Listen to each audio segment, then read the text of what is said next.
লামিসাকে হিল্লা বিয়া দেওয়ার কোনো প্রশ্ন ওঠে না।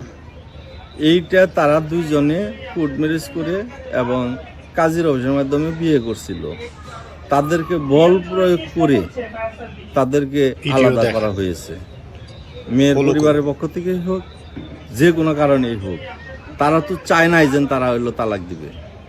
হিল্লা বিয়ার যে প্রথাটা শুনেছি, যদি রাগের মাথায় দেয় এটা তালাকই হয় না। ভিডিও দেখেন, যদি কারো প্ররোচনায় দেয় তাহলেও হবে না।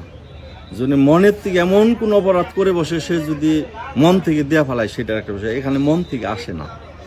আর আমাদের রাসূল পাক সাল্লাল্লাহু আলাইহি সাল্লামের ভিডিও এক দেখেন, সাহাবীর জীবনে এরকম একটা ঘটনা ঘটছিল।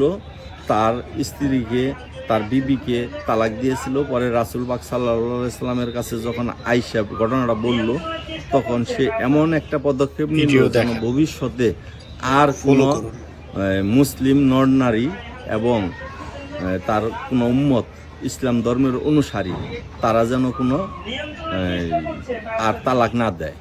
তালাকটা কি রাগের মাথায় দেওয়া যাবে না? না, রাগের মাথায় এটা তালাক কার্যকর হবে। হিল্লা বিয়ার ব্যাপারটা হয়েছে রাগের মাথায় যারা দিবে তাদের জন্য এই সিদ্ধান্ত হয় না, এরকম কোনো সিদ্ধান্তও না। এটা রাসূল ভাই ওই একটা দিয়ে বুঝাইছিলেন, পরবর্তীতে যেন তার কোনো উম্মত বা ইসলাম ধর্ম